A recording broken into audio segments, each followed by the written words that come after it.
Buddy, this is Danielle Goodrich. I'm the Washington County Republican Party chair, and this is our sixth episode of Tusker TV. Tusker because of the elephant's tusks, and that was actually created by General Harrell. He had created the Tusker newsletter, and so we copied that and wanted to live on his legacy, and we created Tusker TV. So this is the sixth episode, and we have a very special Washington County guest today. Her name is Anita Taylor Hodges, and she is our state executive committee woman. And we're going to be talking a little bit about what she does and what that position is. So, all right, Anita, I'll have you come on and say hello. Hello, everybody. And that's Anita Hodges-Taylor. I ran in honor of my dad, so that's why I like the name Hodges. My dad was a World War II veteran. That's the reason I ran about 8 years ago for this position. Well, very good. So let's start off with SEC. And what does SEC stand for? It stands for the State Executive Committee. Okay, and what is the SEC in relation to the Tennessee Republican Party? We are elected every 4 years, like your governor and your senators are elected, and your U.S. senators, Marsha Blackburn and Haggerty. We have to run our campaign just like they do every 4 years. And what does the SEC do? What is it that you do as a state executive committee woman? Well, we meet 4 times a year down in Nashville. We only have to meet on Saturday. So if anybody's interested in that position, the only thing is there's no pay in this position. It's more of a dedication to pay back to your county or your state because of what you've been afforded over the years. So it's a heartfelt thing. That's why I said I ran in honor of a World War II veteran, my dad, and I worked with the veterans for years and fell in love with them. So I thought this was just a way to pay back. And so we meet in Nashville, and we set the bylaws that the Tennessee Republican Party goes by.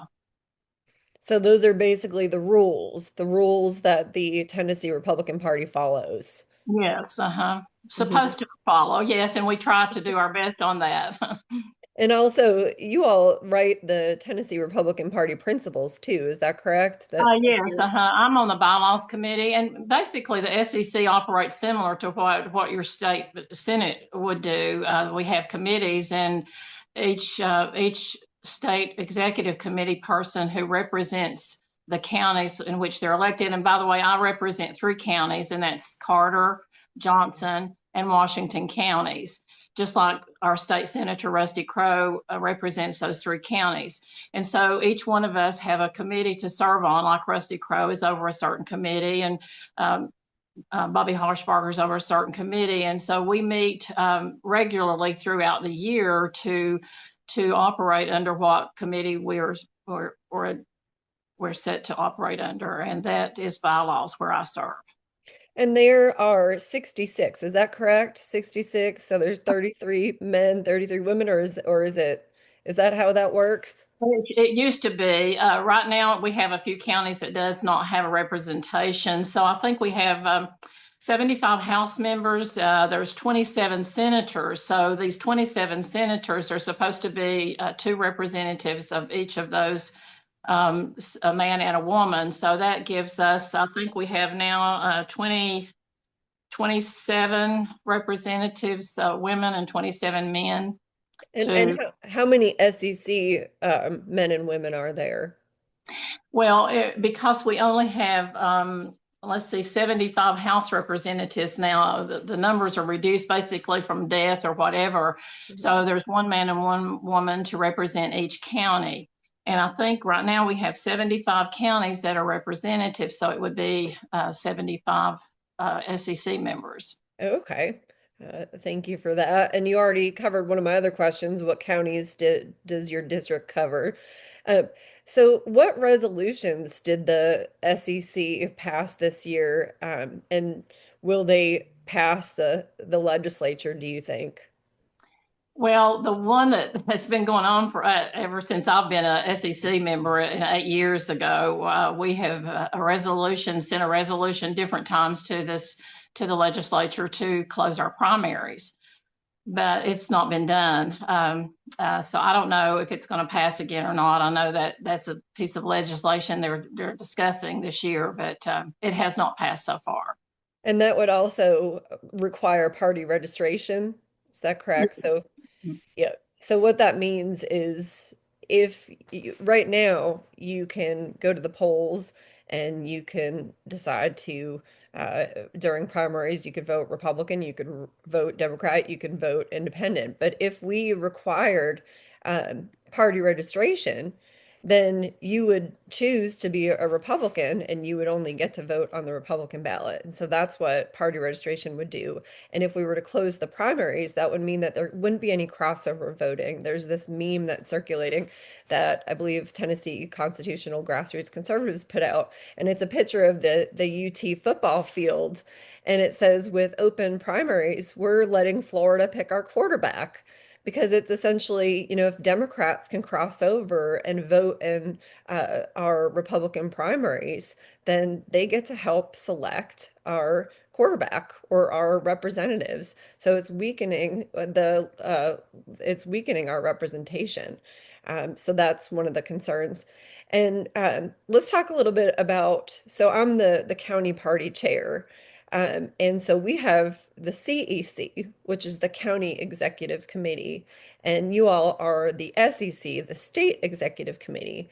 So we're the county branch of the Republican Party, whereas you all are the state branch, and you're the hierarchy there is that you all are above us, but you also sit on our committees. So you sit on the CEC here in Washington County and in your other two counties as well. And so as a SEC woman, you get a vote on our county CEC, our county executive committee too. Um, and we voted this year to pass that same resolution. So our county executive committee, our county GOP here, we voted to also pass a resolution in support of closing primaries and party registration. So we were in support of what the SEC was doing there too. So let's talk about what's the importance of voting in primaries. Because a lot of people look at it and they're like, well, you know what? There's nobody on the ballot, so what do I have to vote for? If there's only one person running for state rep, so why would I show up to vote if there's only one person on the ballot? And so a lot of people, they kind of discount primaries, but what is the importance of voting in primaries? Why should everybody be encouraged to vote in these primaries?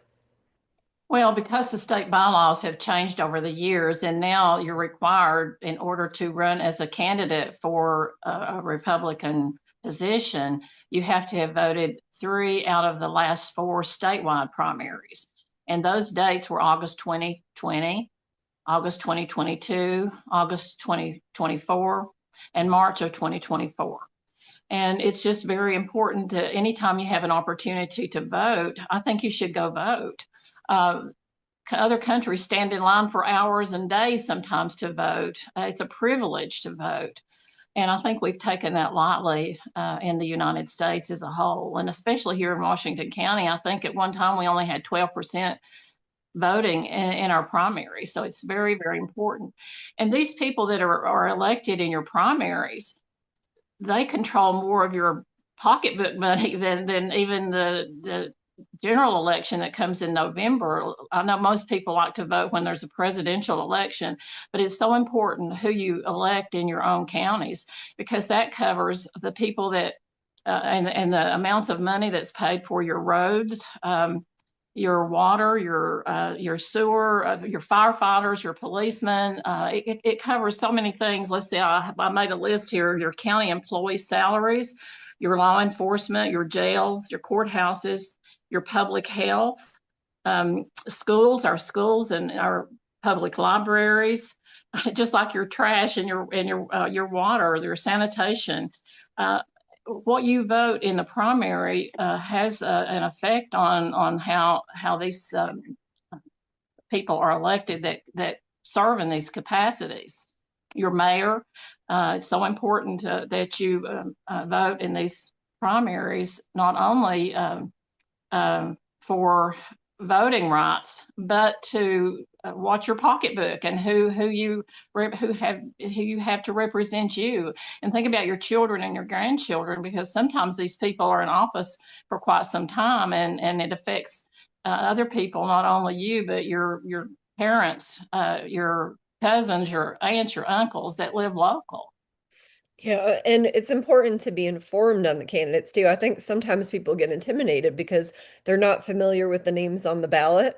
And so they feel like they're not educated and informed enough to make a good decision. So we're trying to help with that this year. And so we are going to have a candidate forum, and that's going to be March 28th at the Carnegie.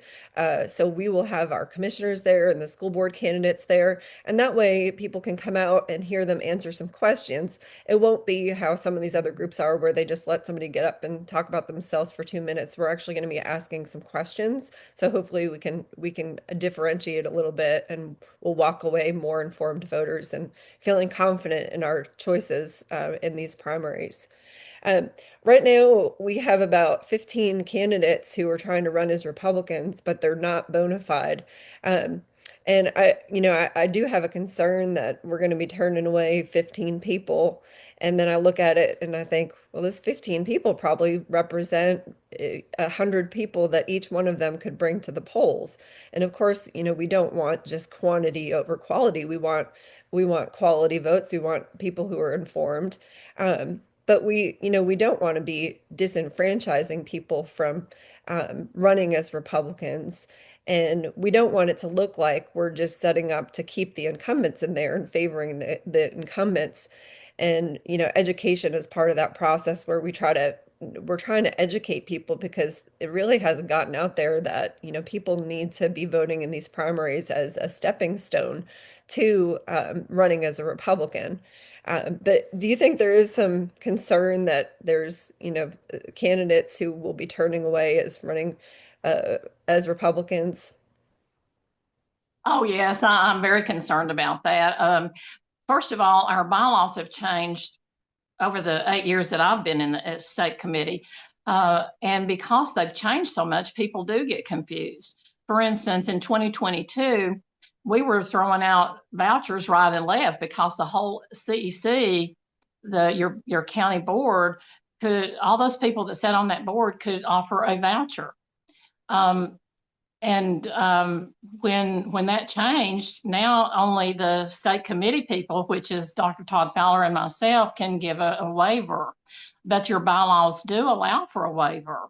And because people have reasons why they have not voted per se, but again, if they're a good Republican, and we as SEC are knowing our people in our own counties, then we have a right, according to our bylaws, to issue a waiver. And I feel sure that there are several people that are worthy of a waiver, which would help them to be able to run as a Republican. Yeah. Yeah, my kids are in sports, so I always look at sports analogies for different things, and I look at it and I think it kind of looks like if you had this great basketball player and he's new to the school and you're telling him, we're not even going to let you try out for a couple years. And so I know some of these other counties, they're actually doing committees, these ad hoc committees where they're having people recommend people for waivers to their SEC folks, and that might be an idea for the future. But yeah, we just want to encourage folks to come out and vote in these primaries and to run as Republicans. And we don't want them to be discouraged with this process, but we do want them to come out and vote, of course. Um, so we try to keep these pretty short. We try to keep these to about 15, 20 minutes. Is there anything else pressing that you think we should talk about surrounding these upcoming elections, or anything that's going on with the state executive committee? Anything else that you think we should talk about? Well, I just want to encourage everybody to go register to vote, because there's several people, many people that are not registered, especially your 18-year-olds. They need to go register and they can vote in this next election. There will be 3 times you can vote this year, in May, in August, and then in November. So if you're registered now, it's important to do that. And many of you have grandchildren or children that may not be registered. Encourage them to go out and get registered so they can experience what it's like to be able to vote. It's an honor to vote. And I think it's a responsibility as an American to go out and vote. I will say too, along the lines of closing primaries and party registration, that if we were to do party registration instead, we're not for sure that this bona fide process would go away, but it may. It could.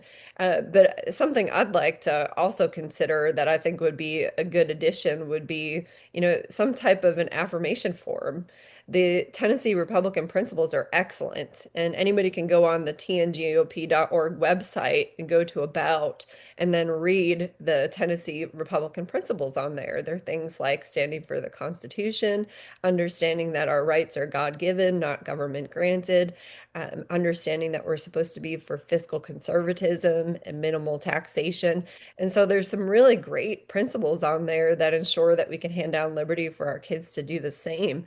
And, sometimes we'll have folks who run as Republicans just because they know that that's what they need to do to be elected in Tennessee, even when they don't really truly align with our values. And so then we see them get in and they vote for policies that are more like the Democrat policies, that are more entitlement type of spending, growing government, and not fiscally conservative.